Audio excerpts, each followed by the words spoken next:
हाँ जी दोस्तों, कैसे आप लोग। आई होप आप बहुत शानदार होंगे। पेपर अच्छा गया होगा आपका। एक्सटेंशन आ गया था बिकॉज ऑफ द सिचुएशंस, आप सबको पता ही है। फिर नई डेट्स आ गई, नई डेट्स पे अपने एग्ज़ाम दिए हैं। तो जब मैं वीडियो रिकॉर्ड कर रहा हूँ तब पेपर बचे हैं, मतलब तब ये पेपर बचे हैं फाइनल सी के, ठीक है। तो आप जब ये वीडियो देखोगे may be during that time और आफ्टर सबके सारे पेपर खत्म हो जाए, तो ये मेरी तरफ से एक एनालिसिस है which will talk about May 25 का ऑडिट का पेपर, ठीक है। टफ था, पेपर टफ था। पीछे की चीज़ें ऐसी थी डिस्क्रिप्टिव की, जो हम प्रेशर मैनेज करके अगर लिख लेते हैं तो we can get good marks from behind. शुरू का टफ था।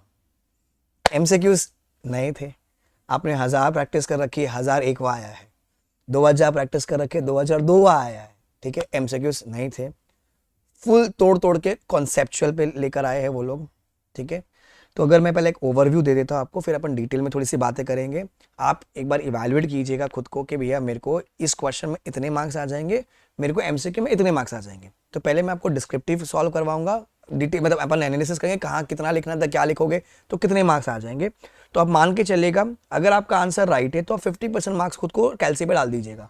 हम देखो, हमको क्या एकदम लीस्ट पकड़ के चलना है, क्योंकि क्या होगा, अब अगर आप ज़्यादा पकड़ लेंगे, कम आ गया तो रिग्रेट होगा। उतना पकड़ के चलो कि इतना तो मेरे को आना ही है, ठीक है। चलो एक एक बात पहले बात कर लेते हैं अपन। तो अगर हम देखें पेपर को, तो पुराने स्टैंडर्ड में से आया 20 मार्क का, एसएई आया 4 मार्क का, एसक्यूसी 5 मार्क का, डिजिटल ऑडिट 4 मार्क का, कारो एज यूजुअल 5 मार्क का, एथिक्स 15+4 19 मार्क का। ये सब मेरे डिस्क्रिप्टिव की मार्किंग है, ठीक है। एसआरएस 4 मार्क का, एनबीएफसी 5 मार्क का, एसआरई 4 मार्क का। तो जितने भी नए चैप्टर्स थे वो सारे आए हैं। इंटरनल ऑडिट 5 मार्क का आया, ईएसजी 5 मार्क का आया, बैंक ऑडिट 5 मार्क का, फॉरेंसिक्स 4 मार्क का आया, ठीक है। पीएसयू नहीं दिखा पेपर में, बेसिकली पीएसयू आई थिंक आपको एमसीक्यू में दिखा होगा पीएसयू, ठीक है। जो कॉम्प्रिहेंस वही ऑडिट स्ट्रेटेजी प्लानिंग रिस्क देखो आया ही नहीं है, वो आता ही नहीं है। तो जनरली वो बच्चे यूट्यूब पे अरे sir chapter number 2 chapter number 3 करा दो, वो जनरली वो आता ही नहीं है। वो आपको एमसीक्यू में कभी काम आ जाए लिखने के, या उसके पीछे के जो स्टैंडर्ड्स है वो काम के, जैसे 610 की बात है, 320 की बात है, 540 आया, ठीक है, 520 आया, उन स्टैंडर्ड्स की बात है। चैप्टर में से कुछ नहीं आ रहा है। ये मैं आपको पिछले 3 अटेम्प्ट के एनालिसिस बता रहा हूँ नए सिलेबस की, ठीक है ना। अब जैसे उल्टा पैदा हुआ, तो मैं उल्टा उल्टा शुरू करता हूँ जनरली पेपर। तो आप अपना क्वेश्चन पेपर निकाल लीजिए, क्योंकि एमसीक्यू में अपने को मैच करना पड़ेगा ना, क्योंकि मेरे पास एमसीक्यू का अलग पेपर हो सकता है, आपके पास अलग पेपर हो सकता है एमसीक्यू का। सो आई ओपन 6A, ठीक है। मेरे को जनरली आदत है, मैं सब बच्चों को ये भी बोलता हूँ कि आप हमेशा उल्टा सॉल्व कीजिए, क्योंकि उल्टा बहुत ईजी होता है। पीछे से ईजी क्वेश्चन था जो अपन पढ़े हुए थे, वो चीज़ें मिल जाती है। तो अगर आप देखोगे 6A टाइप 1 टाइप 2 रिपोर्ट की बात कर रहा था। तो this is basically your auditor के पॉइंट ऑफ व्यू से पूछा है, तो अपने को 402 लगेगा। सो ये आ गया आपका क्वेश्चन 6 से 402 का आंसर था। तो इसमें क्या लिखना था, व्हाट शैल बी कंसिडरेशन सी ताज in determining the sufficiency and appropriateness of the audit evidence suggest the procedure if he plans to use type 1 और टाइप 2 एज ऑडिट एविडेंस। तो पता अपन बोलते हैं NMDR, nature of the transaction, material of the transaction, the repetitiveness of the transaction, ठीक है। वो जो एनएमडीआर का क्वेश्चन वन था ना, वो अपन वो कंसीडर करते थे। फिर आपने को उसमें गाना गाना था कि भाई हम पहले कंट्रोल चेक करेंगे कंपनी के ऊपर, कंपनी में अगर हमको नहीं मिलता है तो हम क्या करेंगे, obtain type 1 and type 2 report if available, contact the service entity, visit the service entity, obtain service orders का रिपोर्ट। तो वो दोनों क्वेश्चन का मिक्स करके लिखना था वहां पर आपको, बस। फिर टाइप 1 टाइप 2 को डिफाइन कर दीजिएगा। टाइप 1 में क्या लिखोगे भैया, type 1 talks about the description of the design and of controls at the service organisation. Type 2 talks about the description of the design and the effectiveness of the design of controls at service organisation.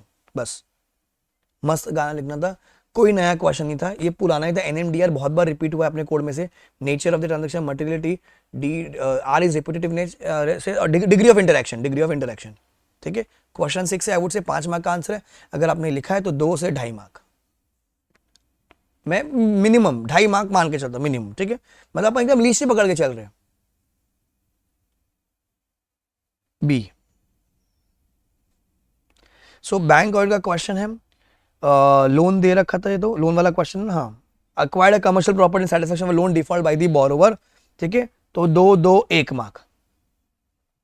अब अगर ये आपने bank audit पढ़ रखा था, नहीं तो उसको आप जनरल लिखोगे वहां पर कि भैया जब बैंक एक्वायर करता है तो देखो कि भैया उसने वो पेमेंट टाइम पे कर रखी है, वो किसी और को बेच नहीं सकता, 18 महीने तक अपने पास रखेगा। वो आंसर है ना अपना, वो वाला आंसर मिक्स करके, और ऑडिट प्रोसेस डॉक्यूमेंटेशन चेक करो, सैंक्शन लेटर बराबर था कि नहीं, प्रॉपर्टी के पेपर्स बराबर थे कि, तो एकदम जनरल वाला आंसर है।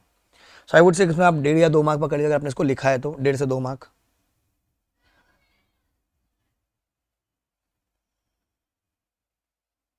1 सेकेंड।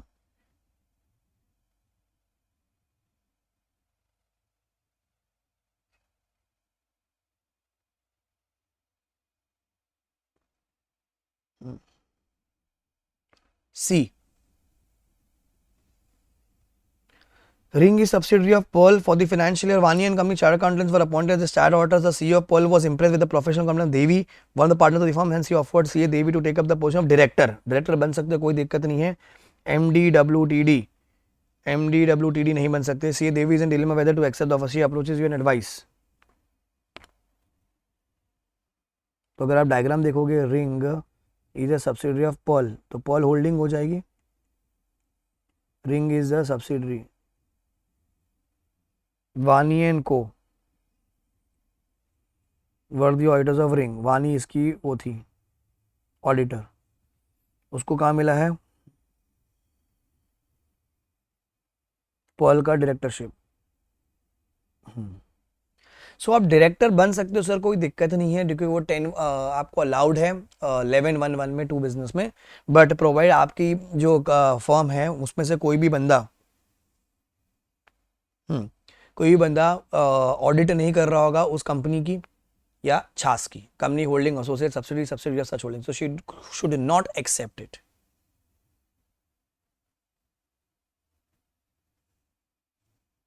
सो 1111 होगा.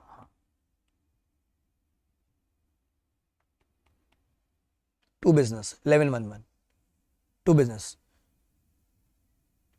डायरेक्टर बन सकते कोई दिक्कत नहीं, एमडीडब्ल्यूडी परमिशन नहीं चाहिए, बट प्रोवाइड आप उसमें कंडीशन है प्रोवाइडेड आपका या आपका पार्टनर आपकी फर्म वहाँ पर ऑडिटर ना हो. और हम जनरली क्या देखते हैं, छास देखते हैं वहाँ पर, तो हमारे एथिक्स मना करते हैं कि आपको नहीं करना चाहिए. तो आप जीपीएम हो जाओगे 1111 में 2 बिजनेस में. और ये फॉरेंसिक्स का, तो फॉरेंसिक्स में अगर आपको पता होगी वो कहानी है, कहानी में पहले वो ऑब्टेनिंग एविडेंस स्टेप नंबर 3 में जो पॉइंट आता है उसका है. तो आई वुड से कि हर बच्चे ने 90% बच्चों ने एथिक्स किया हुआ है इसमें सामने. तो ये फॉरेंसिक्स जब हम लोग करते हैं उसमें process of obtaining relevant evidence, तो पूरा प्रोसेस नहीं पूछा, उसका स्टेप नंबर 3 पूछा हमसे, परफॉर्मिंग द एनालिसिस के ऊपर वाला गया ऑब्टेनिंग एविडेंस. ठीक है, उसका थ्योरी लिखना था आपको 4 मार्क के लिए. तो I would say question number 6 थोड़ा सा मैनेजेबल था. आई वुड से 6B थोड़ा सा अलग था, वहां पर फेंकना. तो 6A पुराना क्वेश्चन, 6C पुराना ही क्वेश्चन है. डायरेक्टर बन सकते हो, एमडी के बना तो अपने को प्रायर एंड स्पेसिफिक परमिशन, उसमें तो क्वेश्चन था ही नहीं, खाली वो था कि भैया अगर आप ऑडिटर हो ऑलरेडी, आप सब्सिडी के ऑर्डर ना, तो छास का अट्रैक्शन आ जाएगी तो आप नहीं कर सकते हो. ठीक है, 1111. तो 6 वॉज मैनेजेबल क्वेश्चन. अब आते हैं अपन 5 पर.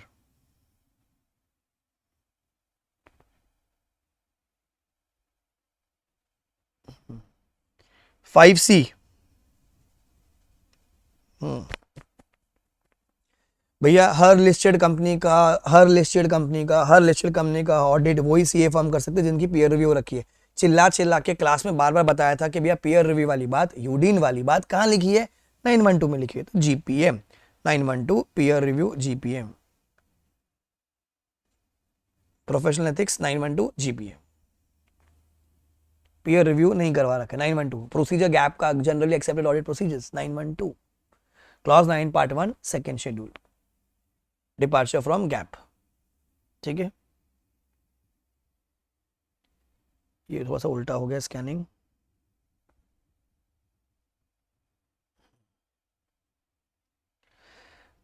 B difficult. B was difficult क्योंकि प्रिंसिपल है. आई थिंक कोई भी पढ़ के नहीं, क्योंकि नाम नंबर याद है, पर क्या उसका डिस्क्रिप्टिव लिखना बहुत डिफिकल्ट था. Elucidate the essence of core elements about the above principle. तो प्रिंसिपल नंबर 8 था ये एसजी का प्रिंसिपल नंबर 8. थियोरी आंसर कुछ भी फेंका है तो मान के चलो 1 मार्क, 1 मार्क मान के चलो, कुछ भी अगर फेंका है तो. इंटरनल ऑडिट, तो हमेशा सिखाया 3/4 ऑफ द क्वेश्चन स्टोरी होती है. ठीक है, क्या पूछ रहा है अपने को question? Explain the stages of internal audit reporting results as per the relevant standards on internal audit and state the key elements to be included while issuing a clear well document internal audit report by you as an internal auditor. तो stages of internal audit, KPR, internal audit reporting results and key elements to be included in report, findings, conclusions, recommendation, summary. अगर आपने ये लिखा है तो आपको मिलेगा marks, 2-2.5 mark मिलेगा अगर आपने लिखा है तो. ठीक है, अगर किसी को याद होगा तो उन्होंने लिखा होगा सीए का नंबर भी, सीए वॉज 370. आई थिंक उज्जवल है मस्ट हैव रिटन, बिकॉज उज्जवल को वही अच्छे से याद था. CR317, तो अगर आपने वो लिखा है CR317, चलो वो नहीं लिखा पर उससे अगर एलिमेंट्स लिखे, फाइंडिंग्स, रिकमेंडेशन, कंक्लूजन, समरी, ठीक है, तो you would have got marks around 1.5 से 2 मार्क्स मिल जाएगा यहाँ पर भी, ठीक है। तो वुड से 2 1 2 2.5 नीचे भी मान लेते हैं अपन, तो मोटा मोटी 6 मार्क यहाँ पर मान के चले हम आ जाएगा अपने को। अब आते हैं अपन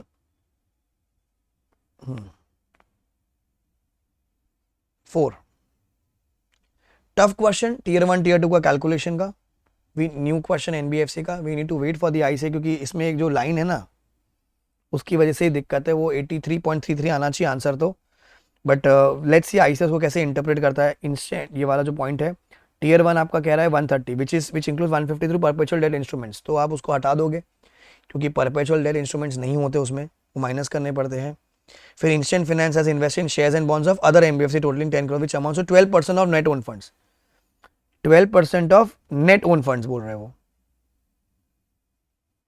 and the company's business is 60% of financial, वो लेंडिंग तो 12% आपको चेक करना, तो 12% मेंटेन होना चाहिए, 12%। तो we need to wait for the I say कि वो कैसे कैलकुलेशन करके दिखाता है, नया क्वेश्चन है वहां पर। तो एटलीस्ट अगर आपने थियोरी लिखी है, 12% वाली बात लिखी है, कैलकुलेशन थोड़ी दिखाई है, चलो 5 में से 5 तो नहीं आएगा, अगेन 2.5 मान के चले। अगर आपने थ्योरी पूरी लिखी है कि क्या क्या इंक्लूड करना है, क्या क्या माइनस करना है, एंड गोल्ड ज्वेलरी वाला तो 12% अगर आपने लिखा है तो 1 मार्क तो 12% कैरी करेगा, ठीक है। सो न्यू क्वेश्चन 5 एथिक्स का आंसर है। अब यहां पर थोड़ा सा डिफरेंट व्यू होगा यहाँ पर सबका, बहुत बच्चों का, कि एक तो उसने बोला है कि भैया ट्रेजरी में एडमिनिस्ट्रेटिव एक्सपेंस ऑडिट फी डिपॉजिट की है 5%, तो वो तो चल जाएगा 611 क्योंकि गवर्नमेंट की है, वहां पर पैसा डिपॉजिट हो, कोई दिक्कत नहीं है। पार्टनरशिप कर सकते हो आप, enter into agreement with N unregistered financial consultant x who is an MBA from a local university. तो अगर मैं मॉड्यूल खोलता हूं तो अगर आप यहाँ देखोगे एमबीए वाली बात, तो अपन क्या बोलते थे कि भैया अपन फीस शेयर कर सकते हैं पार्टनरशिप के साथ अपन जैसे लोगों के साथ, ठीक है। तो 5 डिग्रियां होती थी और 8 इंस्टीट्यूट होते थे हमारे, ठीक है। सो CA में actually BE BTech, bachelor in architecture, lawyer and MBA from universities established by law, technical institution recognised by All India Council for Technical Education. ये लाइन लिखी है, क्वेश्चन में लोकल यूनिवर्सिटी लिखा, तो अगर मैं उसको इंटरप्रेट करूँ भैया लोकल यूनिवर्सिटी आप शेयरिंग फॉर फीस नहीं कर सकते। अब वो आपको अजम्पशन लेना पड़ेगा भैया लोकल यूनिवर्सिटी को हम मान के चलेंगे कि अगर वो all India Council for Technical education ने रिकॉग्नाइज की है तो आप उसको शेयरिंग करो, कोई दिक्कत नहीं, अपना भाई जैसा है, बराबर एमबीए के साथ करना अलाउड है ना। पर वो प्रॉब्लम है वो लोकल यूनिवर्सिटी, हाउ आई से इंटरप्रेट लोकल यूनिवर्सिटी, वो आपको चेक करना पड़ेगा।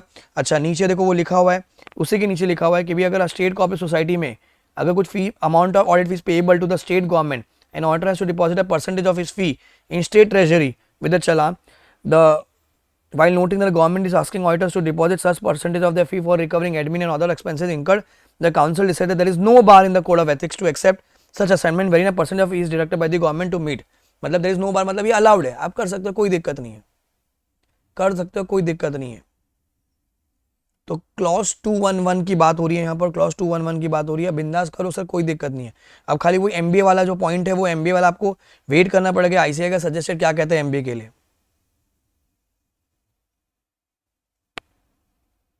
So pays 2.5 lakhs on audit fee as a referral bonus किसको, MBA from a local university।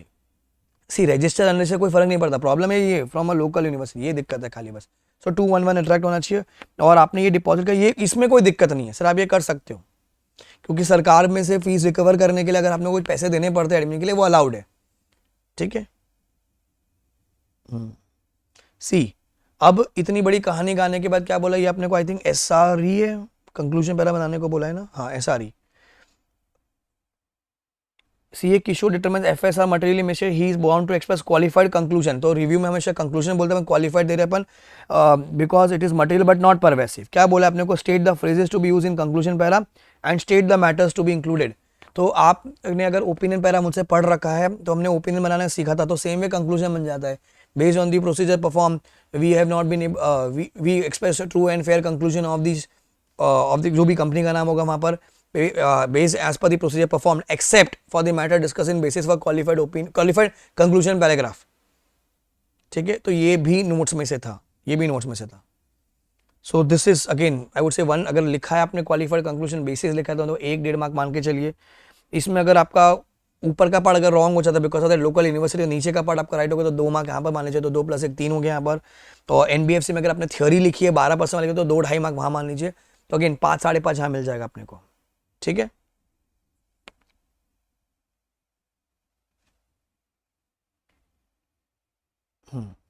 Question 3 C, independence requirement check करना है सर, हाँ ये चेक करना है कि अपने नोट्स का question number 3 and 4 of the notes 4410 acceptance and continuance का। मैंने एक वॉइस नोट भेजा था एग्जाम के 4-5 घंटे पहले, सुबह सुबह कहा था 4410 कर लेना, 3400 कर लेना, क्योंकि वो बन रहा है, पैटर्न आया नहीं है, आने के चांसेस है, देखो वो आ गया। तो बहुत ईजी था क्वेश्चन नंबर 3, बहुत ईजी था, ठीक है। अच्छा, टैक्स ऑइल की बातें कहाँ लिखी है सर? 1222 में लिखी है, act regulations guidelines of the council 122 में लिखी हुई है वहाँ पर। तो 120 60 + 60 120 कर सकते हैं यहाँ पर। तो इन्होंने ऑलरेडी कर रखी है 118 और 3 इनको मिलती है, एडी एई ए एफ हटानी पड़ती है, तो 3 है सर, 3 नहीं कर सकते, 2 ही कर सकते हैं, 122, ठीक है। क्वेश्चन 3 है, बहुत लंबा क्वेश्चन बना के दिया 5 मार्क का। कंपनी लोन दे रही है, लोन दे रही है, फिदा FID LIGS debts under section 1 debts given, loan दे रही है, सबको दिया, अच्छी बात है। तो बताओ घर में सच को कितना दिया, अदर देन सच को कितना दिया, amount outstanding on 31 March, amounts outstanding during the year end as on 35 March, दोनों बताना पड़ेगा अपने को, ठीक है, सब बताना है अपने को, सब। फिर वो outstanding for more than 90 days the step for recovery has been taken, पूरा थ्योरी लिखना था आपको बैठ के। तो मैंने कहा था 5 बड़े क्लॉजेस होते हैं, 1 2 3 वाला, फिर 9 वाला default in repayment of loan, और वो पीछे एनबीएफसी वाले क्लॉज 16 नंबर। तो ये बड़े वाले क्लॉज है, यहाँ पर वो लोग ने क्या था, LIGS में अपना है, अपन ने किया हुआ है। सो फुल थ्योरी सब लिखना था, सब। तो 3 वॉज वेरी इजी क्वेश्चन, बहुत ही मैनेजेबल था, यहाँ पर आपको सबसे ज्यादा मार्क्स आने चाहिए। अब हम आते 2 पर।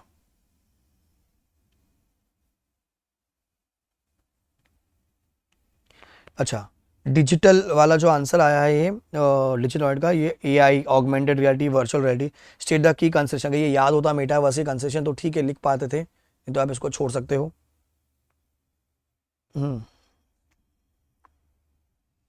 क्वेश्चन 2 इज एक्सपर्ट पर, पुराना क्वेश्चन है, auditor's expert as an auditor, ऐसे 620 की बात आती है, एंड वो चेक करना था ना, तो स्पेसिफिक बेसिकली ओरे आई से ऑब्जर्वेशन, री परफॉर्मेंस, इंस्पेक्शन, कंप्यूटेशन, फिर वो लिखना था रेलेवेंस एंड रीजनेबलनेस। मैं लिखा है question read question book page 42 book का क्वेश्चन। क्वेश्चन 2 है SQC 1 पेज C 2.1.2।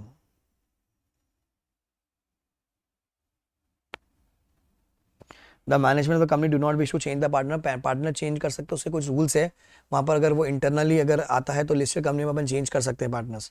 तो ये अपनी बुक में पेज नंबर 3 2.1.2 में लिखा हुआ है। सो 2ABC, तो आई वुड से कि किसी ने या तो क्वेश्चन नंबर 2 स्किप किया होगा या क्वेश्चन नंबर 5 स्किप किया होगा, पर 5 में एथिक्स है तो शायद नहीं किया, तो 2 शायद स्किप किया होगा आपने। अब आ जाइए 1C, बहुत इजी क्वेश्चन था, कुछ नहीं है, डेफिनेशन लिखनी थी खाली आपको। देखो लिखा है 3420 का question number 5 and 2 of the notes. Definition, proforma adjustments क्या होती है, ठीक है, PFFI क्या होता है, वही लिखना था उसका, और उसका प्रोसीजर। Easy question. सी ऊपर का तो स्टोरी है, खाली क्वेश्चन पहचान का, नीचे लिखने क्या लिखने का अपने को, खत्म, वही लिखने का था अपने को, प्लानिंग परफॉर्मेंस वाला। और बताइए एडजस्टमेंट क्या होती है, मॉड्यूल में भी दे रखा है प्रोफॉर्मा एडजस्टमेंट की डेफिनेशन, वहां पर डायरेक्टली दिया है, यहाँ पर पूछा है एक्सप्लेन व्हाट इट इंक्लूड्स, मतलब प्रोफॉर्मा एडजस्टमेंट की डेफिनेशन है basically. So very easy question.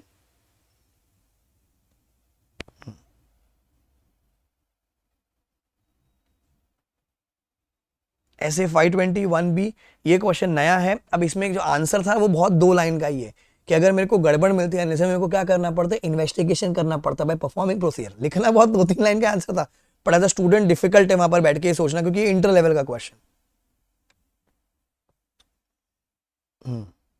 Question 1 720 ऐसे 720 OI में गड़बड़ है, OI में गड़बड़ है। तो अगर किसी को याद होगा अपना एक चार्ट है, अगर OI में गड़बड़ है मैनेजमेंट को बोलो करने के, ठीक नहीं सुन रहे तो TCWG को बोलो, अगर अग्री कर देते, अगर अपने पास की रिपोर्ट है अच्छी बात, अगर नहीं है तो अपन क्या करेंगे, रिपोर्ट देखेंगे कहाँ, अगर हमारे पास ही रिपोर्ट है तो मॉडिफाई अगर दे चुके अपन, take action to prevent alliance, वो पूरा चार्ट बनाना था अपने को। क्वेश्चन बनाने का लिखा है आपने, ऐसे का नाम लिखे हो तो 1 मार्क तो उसका मान लीजिए, थोड़ा बहुत लिख रहा है तो 2-2.5 मार्क वहां पर मान लीजिए। सो अगर एवरेज अगर आप करोगे हर क्वेश्चन में, मैंने आपको बताया क्या क्या क्या लिखना था, आपने 6-6 मार्क भी पकड़ लिए हैं, 6-6 मार्क, 6 मार्क तो मान के चले अपन हर क्वेश्चन में से 5 क्वेश्चन अटेम्प्ट करना है, 6 5 30, 30 को और मैं 20% डिस्काउंट करना, 25 मार्क, 25 से 30 मार्क की आपकी रेंज होनी चाहिए डिस्क्रिप्टिव की। ठीक है, अब आ जाइए एमसीक्यू पर।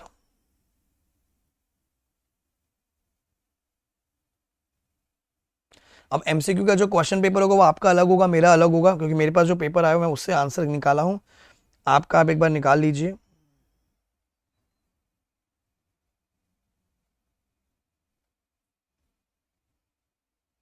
सो this are certain tentative answer, exact answer ऐसे का सजेस्ट आएगा तभी पता चलेगा यहाँ पर। ठीक है,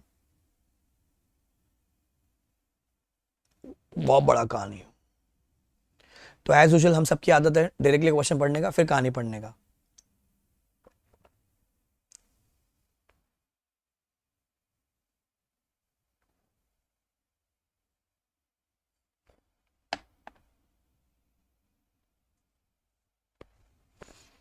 Which of the following is not required as a part of the orders document for identified misstatement? Misstatement की बात आई है 450 ऐसे के through, not required. A calculation error in the depreciation schedule was 1 lakh. सो पहला वाला केस है file and को वाला, इसमें वो कह रहा है 450 वाला। ठीक है, सो 450 में हमको बताना है कि भैया आप कौन सा डॉक्यूमेंटेशन नहीं करोगे। Sir recording the threshold of 75 amount below which statement would be considered clearly tribal, मतलब इसके नीचे वाले होंगे हम उसको नहीं देखेंगे, इसके ऊपर वाले देखेंगे, तो ये तो मैं डॉक्यूमेंट करूंगा। Listing of all identified misstatement including the inventory mistake even if corrected by the management, तो भैया क्या क्या गलती थी उसको मार्क करेंगे अपन। अच्छा, ऑडिटर्स का conclusion whether uncorrected misstatements are material and on the basis for that conclusion, भैया जो मिसस्टेटमेंट्स है वो मटेरियल है या नहीं है, उसका जो कंक्लूजन है उसका भी वो भी संभाल के रखूंगा। सो 1 इज डी। तो कौन सा नहीं रखेंगे, जस्टिफिकेशन फॉर नॉट कम्युनिकेटिंग, अरे मेरे को अगर कम्युनिकेट नहीं करना उसका जस्टिफिकेशन मेरे को डॉक्यूमेंट करने की ऐसा कोई पॉइंट ही नहीं है। ये ये तीनों तो लिखे हुए, सॉरी ये तीन तो लिखे हुए, पहला तो कहीं भी लिखा हुआ ही नहीं, तो मेरे ख्याल से 1 का ए होना चाहिए, 1 का ए। 2, which of the following are the inappropriate action for the auditor to take decision going concern in the case of Purple Private Limited? Inappropriate procedure going concern.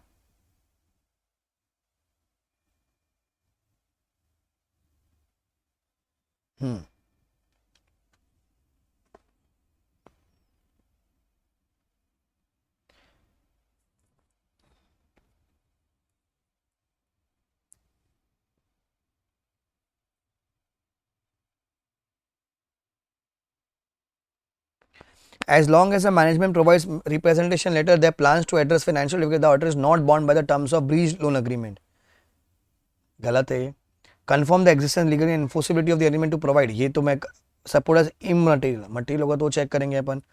Sir evaluate the assumption underlying cash flow forecast and other relevant forecast, तो ये सही है, ये procedure सही है।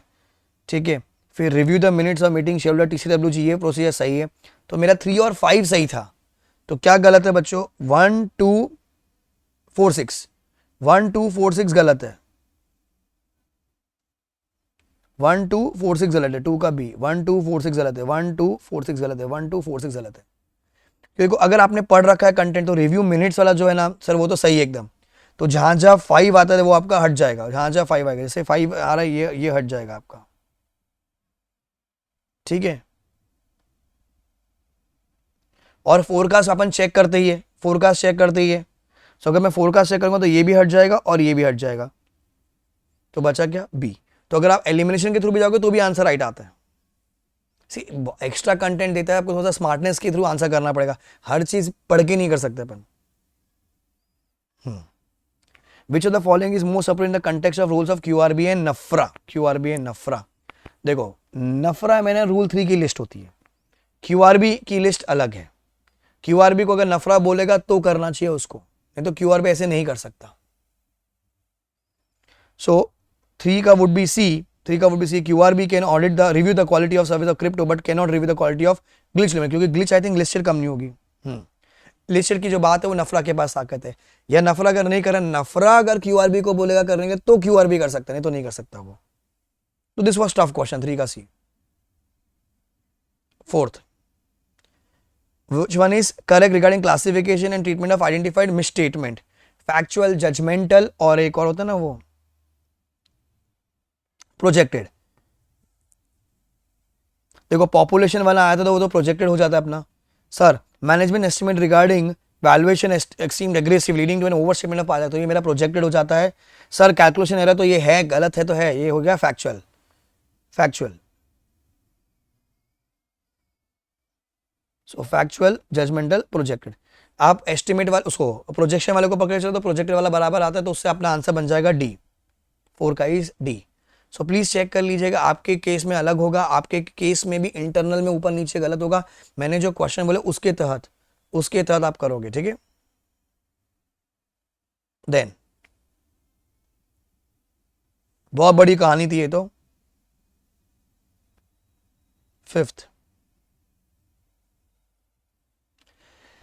as regards the method suggested for performing audit of wind power, by which team member do you think it may not be possible for the auditor to work with complete data due to its high volume? In such a case sampling techniques are required to be used. ये आपको मिलेगा यहां पर.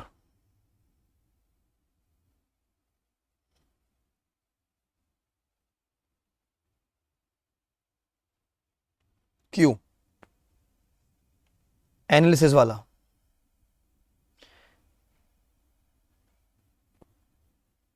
High volume of data analysis करना पड़ता है अपने को, एनालिसिस करना पड़ेगा, ठीक है. सो इस 5 का is B. Sixth, following audit procedures are undertaken by the audit team in relation to audit of branches of Indore branch. Identify the audit process that Mr. Y should focus on.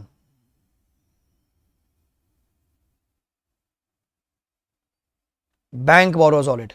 Tough question.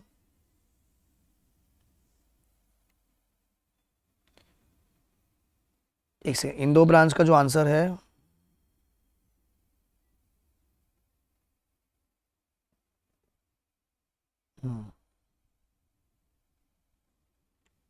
ये रहा.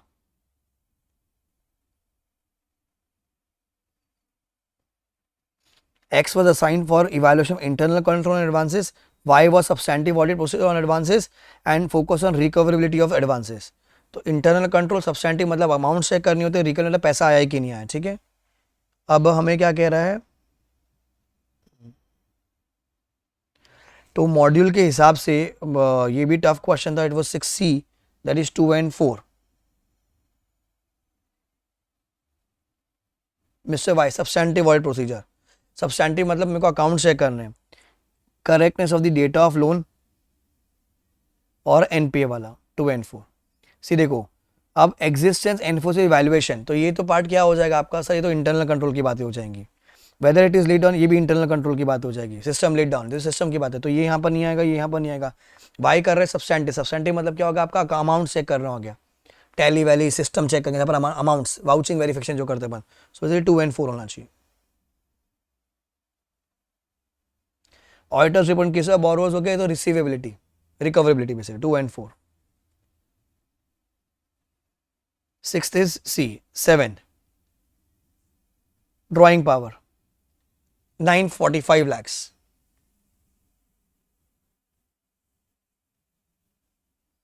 $945 lakh.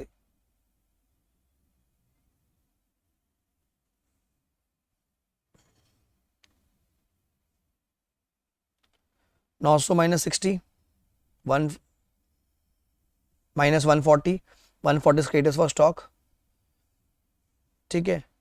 Then 700 है, 700 का -25% उसका margin है, तो आ गया 525.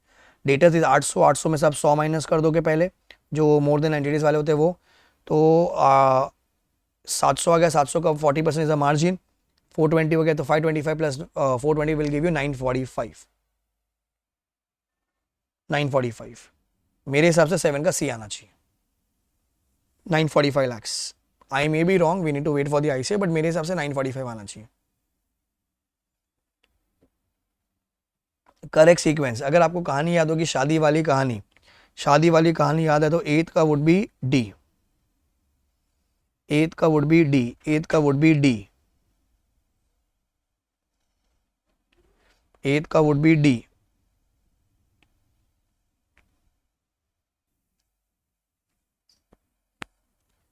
लड़की को समझो, शादी क्यों करनी है, define the objective and scope of audit. ठीक है, लड़की कैसे चाहिए, ऑडिट क्राइटेरिया. थर्ड ये हो गया आपका. फिर कैसे बात करोगे, ऑडिट अप्रोच क्या पूछोगे, audit questions.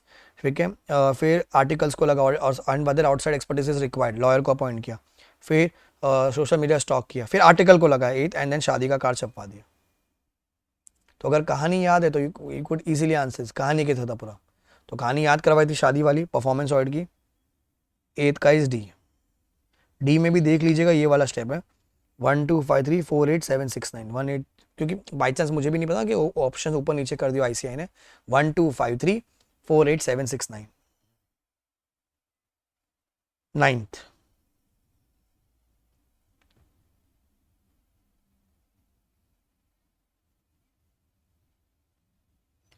So as per ऐसे 530 अगर आप प्रोसीजर नहीं कर पा रहे हो तो क्या करो, उसको मिसस्टेटमेंट बोल दोगे. In case of test of data क्या बोलोगे, उसको मिसस्टेटमेंट. अगर नहीं कर पाए तो क्या वो गलत है ना सर. 9 का डी. 10 बहुत इजी क्वेश्चन था, which is the most appropriate for external confirmation. Sir ये तो ये था, non response for negative does not mean that there is some misstatement. क्योंकि उसमें अपन यही बोलते हैं कि भाई आपको तभी करना है. याद है अपन हमेशा वो डिस्कस करते थे कि मैंने आपको लिख के दिया dear third party you will reply to me only if you disagree. आपने रिप्लाई नहीं किया. तो ये थोड़ी समझ कि वहाँ पर गलती है, सही भी तो हो सकता है ना, बैलेंस मैच हो रहा है वहाँ पर. तो दिस वाज 10 का सी, दिस वाज वेरी इजी. 10 का सी नॉन रिस्पॉन्स, ये वाला ऑप्शन होना चाहिए. चेक कर लीजिएगा आपके पेपर में. 11th, which one of the following is incorrect regarding auditors expert agreement. Incorrect पूछा है ना सर. एथिकल रिक्वायरमेंट्स तो फॉलो करनी पड़ेगी उसको बराबर. कम्युनिकेशन टाइमली करना पड़ेगा कि भैया मैं आप मेरे एक्सपर्ट हो. स्कोप एंड ऑब्जेक्टिव अपन करेंगे पर. अच्छा, ओनली या फॉर्मल, हमेशा आपने इंटर में भी सीखा होगा अगर ओनली वर्ड आता है भैया वो गलत होता है. ओनली नहीं हो सकता sir. when the work of expert relates to orders conclusion regarding a signature, only a formal written report at the conclusion of that expert may be uploaded while oral reports of the work progress are not required. गलत है sir. जैसे जैसे काम बढ़ेगा आप orally भी तो communicate करोगे. हाँ, प्रेफरेबली हमेशा राइटिंग होती है पर आप मुझसे कम्युनिकेट करोगे ना ओनली वर्ड से, हमेशा वो इनकरेक्ट होता है. सो 11 इज ए. 12 बहुत ईजी था. ओपनिंग बैलेंसेस वाला बहुत ईजी था. ऐसे 510 का क्वेश्चन है. Evaluate the effect of the matter giving rise to the modification the predecessor orders report while respect to current period FS. So 12 was B. Evaluate the effect of the matter. 13.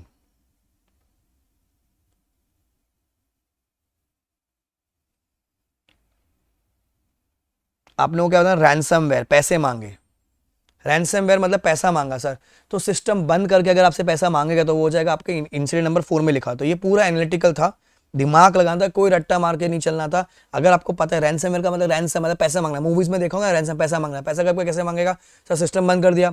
अगर आपको खोलने का है, encrypt कर रखा था उसने, खोलने के लिए चाबी चाहिए, चाहिए पैसा, इंसिडेंट 4 होना चाहिए. तो दैट वुड बी 13A. मतलब मेरे हिसाब से 13 नहीं होना चाहिए, बाकी IC है पता नहीं. बाकी कोई बैठ ही नहीं रहा इसमें,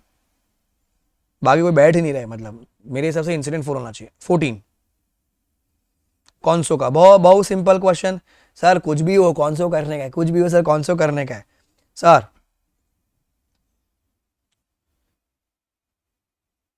Saturn must consol all entities control including grand blah blah blah. सबका कौन सो करना है. मेरा बच्चा कहीं भी हो कैसा भी हो कौन सो करना है. ये आपको कितनी बार चिल्ला के सिखाया, बच्चा कहीं भी हो कैसे कौन सो करना है. सो डी. 15 ब्रांच ऑफिस पे तो 1345 बी है. 1345 करेक्ट वाला ढूंढना है आपको. 1345 1 बराबर है, 3 बराबर है, 4 बराबर है, 5 बराबर. देखो ओनली अगर वर्ड दिखता तो इनकरेक्ट होता है. 1345 बी. तो आपसे मैंने एमसीक्यूज डिस्कस कर लिए. चेक करो 15 में से कितने राइट है. 8 राइट है, 10 राइट है, 12 राइट है, 13 राइट है, 14 राइट है, 15 राइट है. ठीक है, कोशिश ये होनी चाहिए कि भाई मेरे एटलीस्ट 10 से 12 राइट होने चाहिए. मेरे एटलीस्ट 10 से 12. तो मेरे को 24 मार्क यहाँ कैसे भी करके चाहिए, 30 मार्क हमने 25 पकड़ रखा है, 25 मार्क पर तो मैं पास तो हो जाता हूँ। अगर मेरे आपने डिस्क्रिप्टिव बहुत अच्छा लिखा है तो you will get about 50 for sure, ठीक है। I may be wrong at some answers, human error है, हो सकता है। ऐसे अगर सजेस्टेड आएगा तो पता चलेगा भैया इंस्टीट्यूट ने क्या कैसे इंटरप्रेट कर रखा है। ऐसे भी गलत हो सकता है, टीचर भी गलत हो सकता है, कुछ भी हो सकता है, ठीक है। कॉन्सेंट्रेट कीजिए। अगर आपको लग रहा है कि आपका नहीं हो रहा है, स्टार्ट वर्किंग अगेन। आपने देखा पेपर का लेवल है, एमसीक्यूज कोई भी बुक से नहीं आ रहा है, किसी भी टीचर की बुक से नहीं आ रहा है, एमसीक्यू पूरा कॉन्सेप्चुअल आ रहा है। अगर आपके कॉन्सेप्ट क्लियर है तो आप इजीली आंसर करोगे। बहुत बड़े बड़े एमसीक्यूज आ रहे हैं, पूरे इंटरप्रेटिंग वाले एमसीक्यूज आ रहे हैं। फोकस कीजिए अपने कॉन्सेप्ट की क्लैरिटी पर, ठीक है। और मैं और रिविजन वीडियोस लेकर आऊँगा, चैनल पे सब्सक्राइब करके रखेगा। पसंद है तो do share this video with your friends and make sure कि अगर रिजल्ट पॉजिटिव आए तो आप शेयर कीजिएगा, पास हो गए हो, रिजल्ट नेगेटिव आए फिर we will work again for September attempt. Okay, bye guys, take care, enjoy and aim for a rank और 70+ विच इज अर्लियर। अगर बाई चांस 70 मार्क आ जाता है तो बता दीजिएगा 70 मार्क आए, because you will be getting a lunch और dinner from my side at Taj. Okay, bye guys, take care.